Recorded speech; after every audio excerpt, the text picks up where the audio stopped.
All right, here we go. Good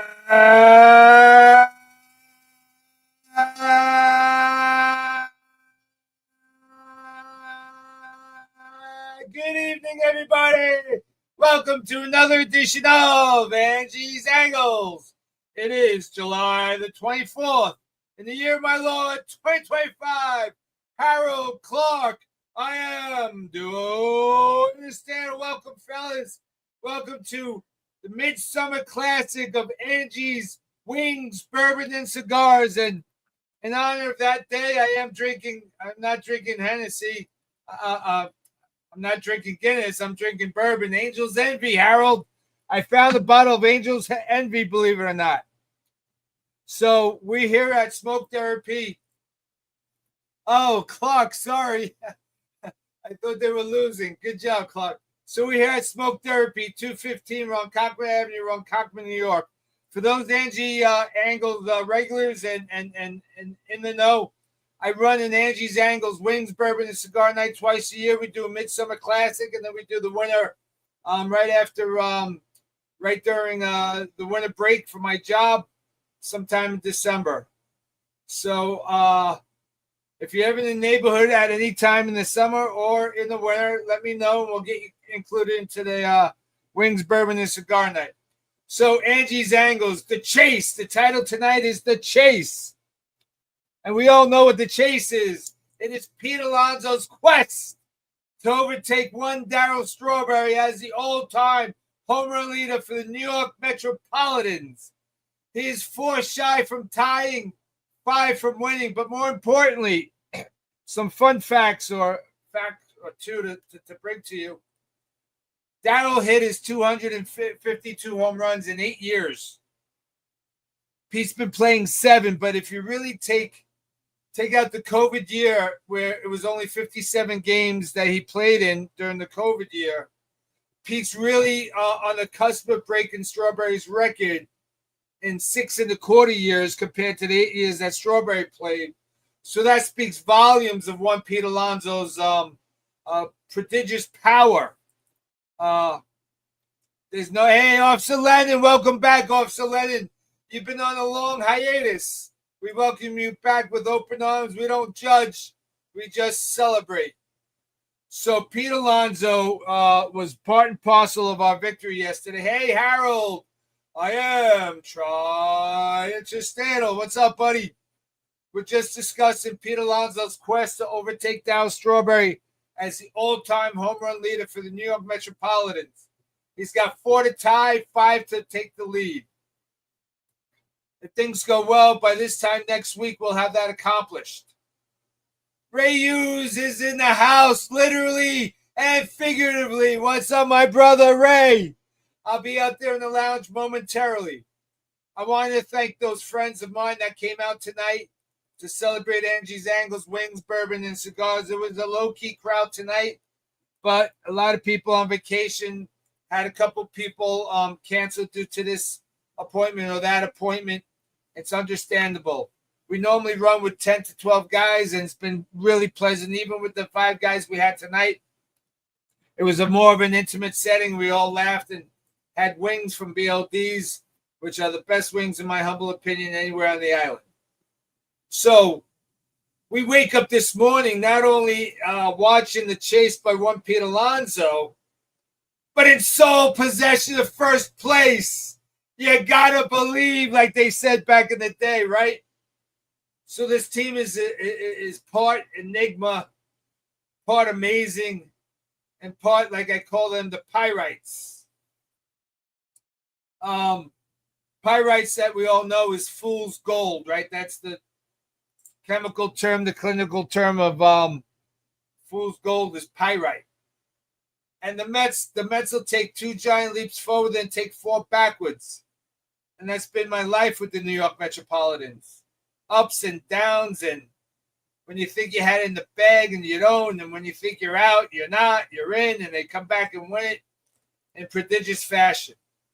Second time I used the word prodigious. But we're at the 8:34 mark, and I thought it would take proper time to make this following announcement. I told a couple of close friends what's going on.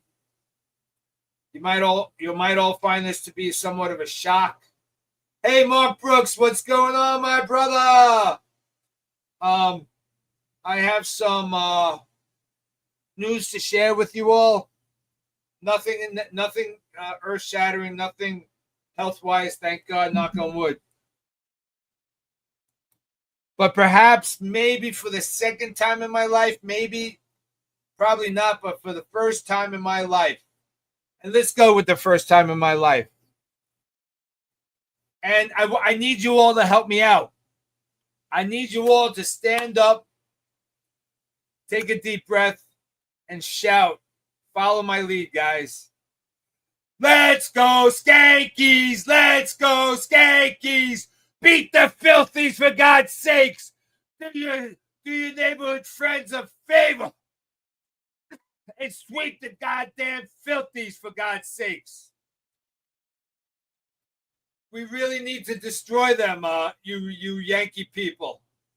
We really need you guys to step it up, put on your big boy pants, and sweep them into the dirt the next 3 days. This could be the first and only time that the Skankies get top billing on Angie's Angles. If you know what I mean. Yeah. Harold. Yeah. Skankies. Yeah. I love that, Harold. But, Harold, I think every single Met fan is going to be a Skanky fan the next 3 days. We got to put some distance between us and those filthies, for God's sakes. That's very funny. So I'll be watching those games very much. I'll be watching with much attention, as much as I'll follow the Mets out on the left coast playing the Giants. Now, the Giants are reeling. They're coming off a little bit of a bad trip themselves, so we might be getting them at prime time. But like I said, pitching always beats hitting. And Manaea, let's talk about Manaea for a minute. I mean, this could have been a blessing or a curse. I'm not really sure. But if Manaea proves to be healthy, and he's certainly shown it the last 2 outings, and to have him for the second half going into the playoffs,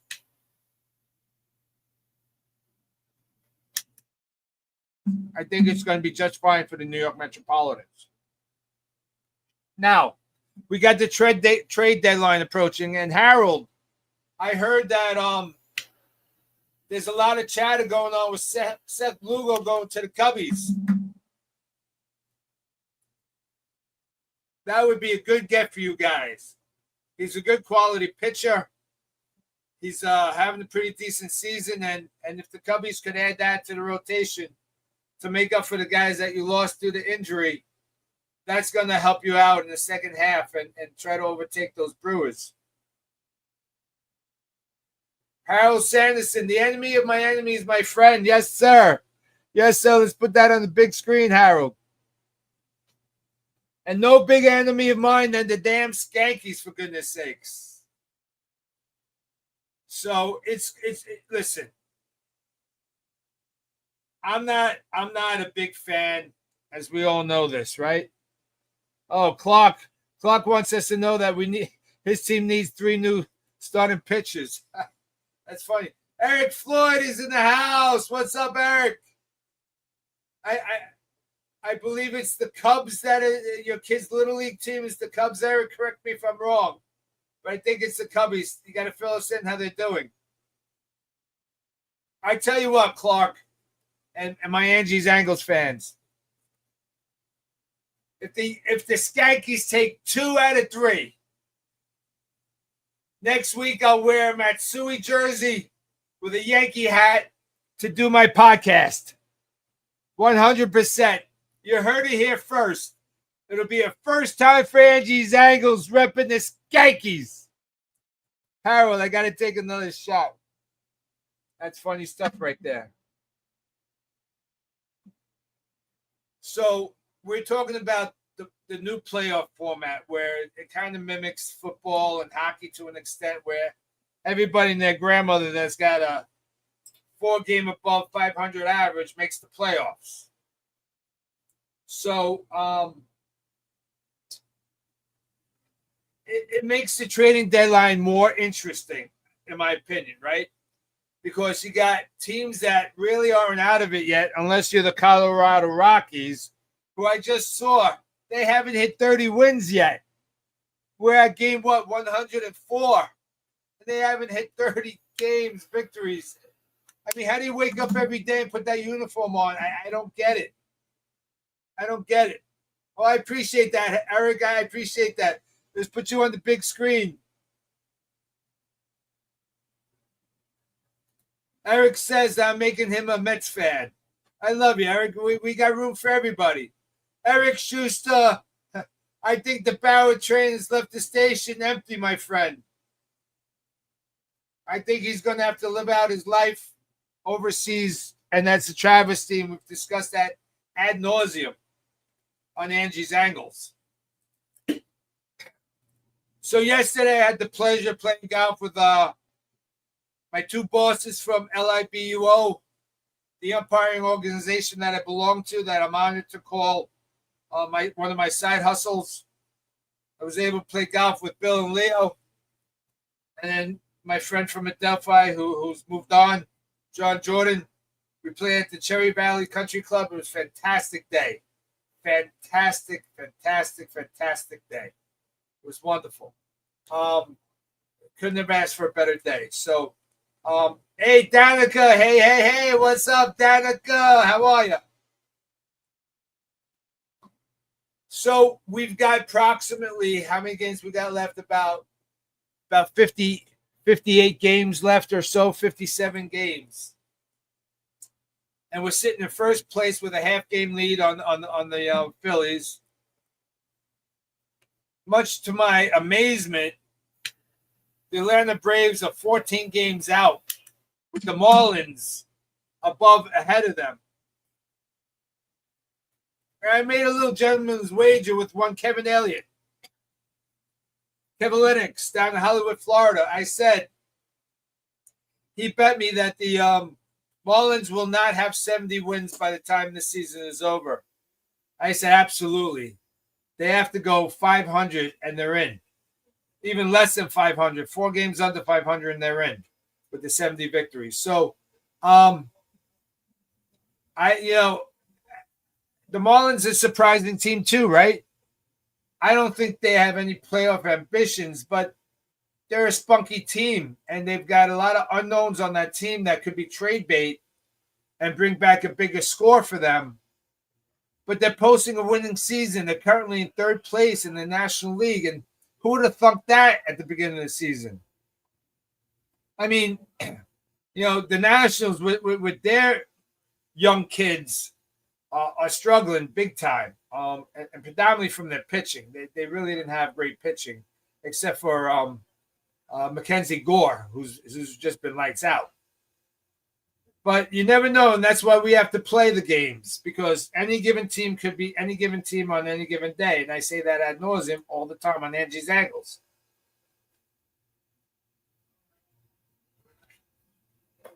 So we do have some more announcements to make, perhaps.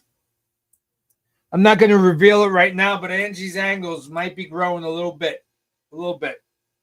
I still got to work out particulars, understand the responsibilities on my end, but stay tuned. As soon as I finalize that arrangement, you all will hear about it, and then we need to spread the word. So, maybe we'll add me to that prayer circle. See what happens.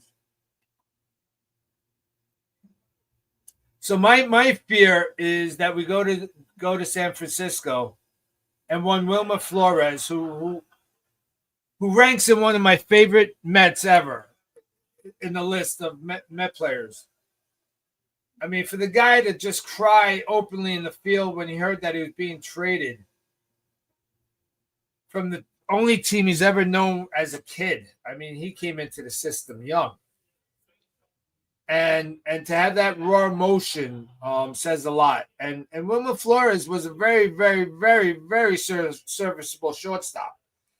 He transitioned to first base. He played a little third base, and he's still getting it done in San Francisco. Hey, Harold, we'll talk about that at another time. No, not the MLB Network and not XM Radio. No, sir, but equally impressive in my humble opinion.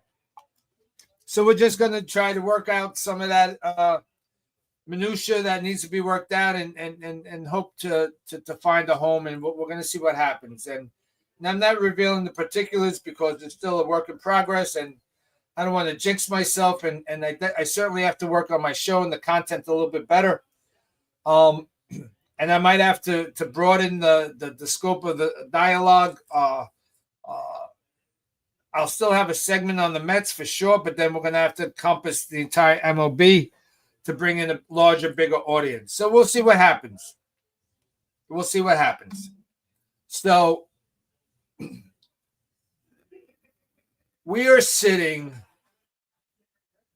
in a good position. We brought back Francisco Alvarez. We brought back Acuna. Beatty's been in fuego. Hashtag Nimmo sucks has been off the rails lately. Juan Soto's cooled off a little bit, but he's still producing. Lindor finally got a couple hits yesterday, breaking his 0 for 18, 19 snap.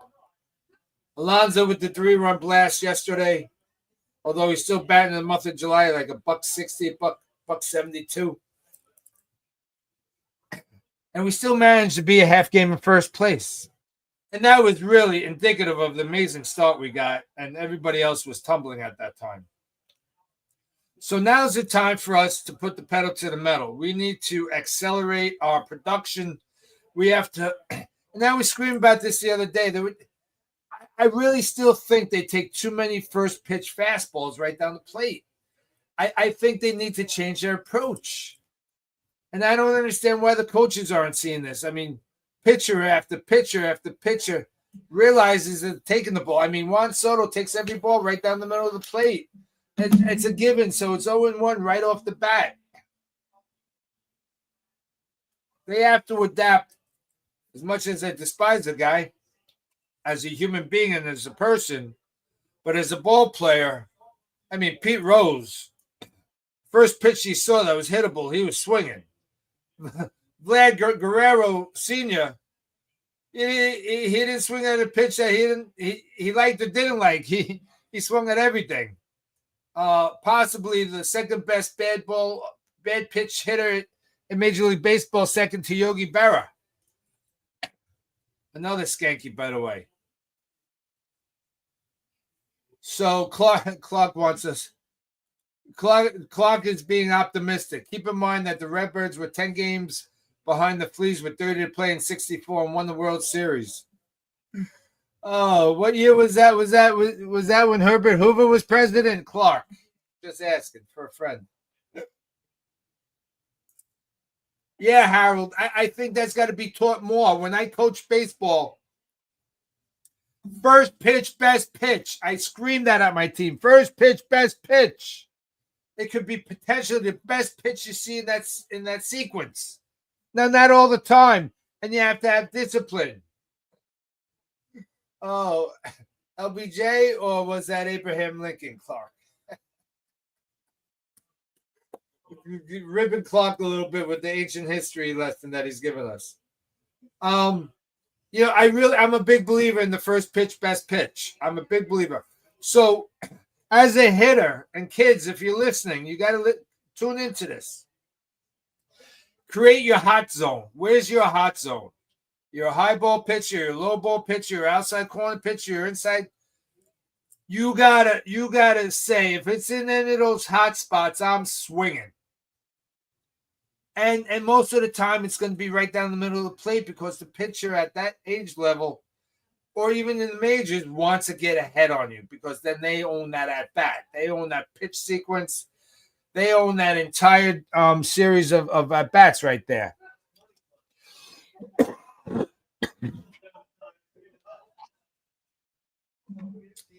So I think the Mets have to get a little bit better because I think they're being taken advantage of watching very, very hittable pitches coming right down over the plate where they should be making contact, especially with men on base. And I do think that we need to incorporate the bunt a little bit more. Sure, it's a sacrifice. Maybe you're giving up your at bat, but your baseball is a team game, not an eye game. Hence, I shall never, ever have an iPhone as long as I live. We need to re-energize our focus. Carlos Mendoza's got to lean on his starting pitchers to go a little deeper in these games because he's overtaxing the bullpen. I mean, very, very, very big, overtaxing the bullpen.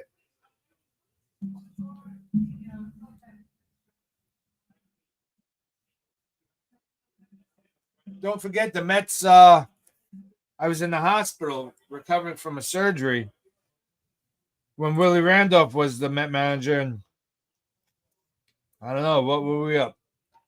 We were 8 up, I think, 8 up with 20 to play, and we didn't make it. We didn't make it. I'm curious to see if we stick with Carlos Mendoza as the manager because I still don't think he's our guy. I don't. He's gotten a little bit more vocal. I'm happy to see him speak up for the team, etc., etc. Barking at the umpires about balls and strikes, all positives.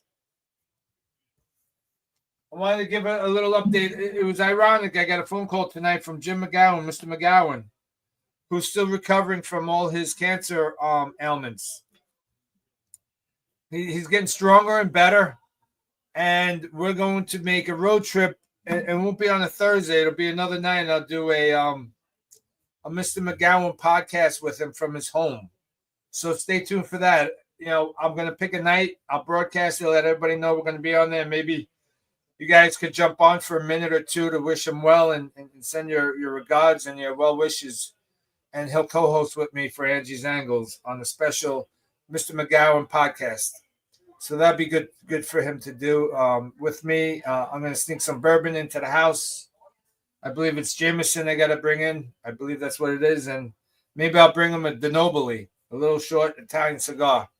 We'll have a De Nobili together. All right, we're at 8:52. Like I told you, I got buddies in the lounge waiting for me because this was Angie's Angles Midsummer Classic Wings Bourbon Cigar Night. All right, the prayer circle. Harold, we're praying for your brother-in-law Frank, Dawn Squared, and your friends Carol and Bob. Harold. All right, thank you, Harold. Harold, we're also going to be praying for Ryan Sandberg, for all you Cub fans out there. And let's be honest, all you baseball fans out there. Ryan Sandberg, unfortunately, is dealing with cancer on his own. And, okay, Clark, thank you. And he was a true ambassador to the game of baseball. He played the game hard. He played the game well. And he beat the Mets more times than I care to give him credit for. So we're keeping Ryan Sandberg in our prayers. Scott Tobias, we're praying for his wife and his mom and for him and his family. And I'm pretty sure I brought this up last week, but Scott, by the grace of God and his family, his wife and his son, were in a horrific car crash.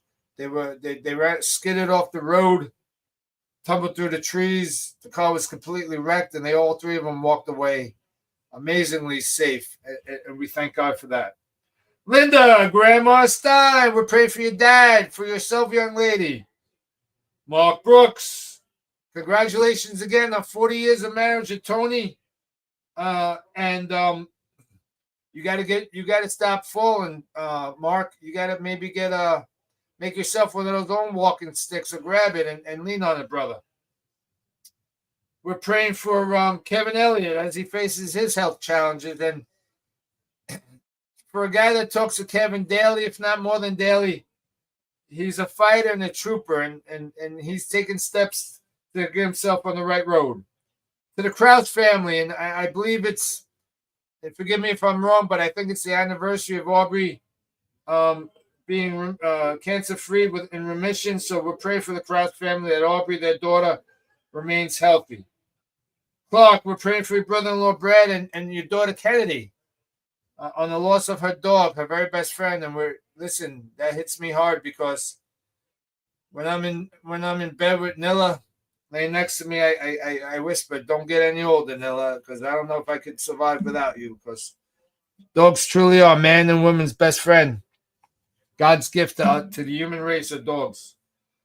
Devin Lee down in Florida, we're praying for you guys. Sorry, Devin Lee in Maryland.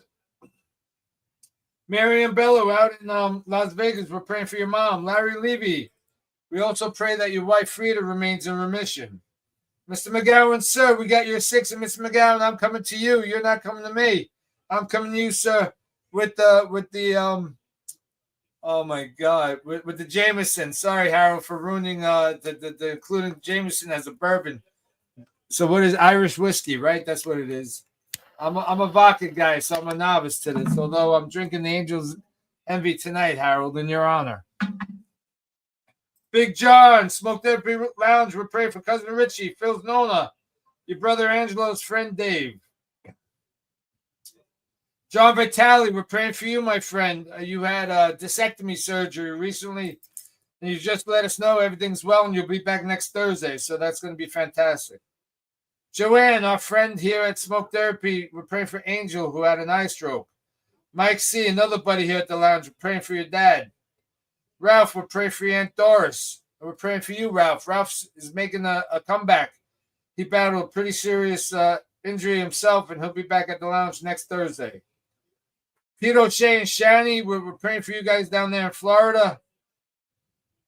And we're going to throw a little prayer out there for Angie's Angles that this opportunity before us materializes. I have full faith in the person that's running this opportunity. And once it's all secure, we will give you the final details. So stay tuned. It's going to be exciting. We're going to polish up the show. We're going to add segments. We're going to maybe even get a little swag. We'll see what goes on. We'll see what goes on. This has been Angie's Angles. Come to you live on Angie's Angles Midsummer Classic Wings, Bourbon, Cigar Night. Good night. God bless. I love you.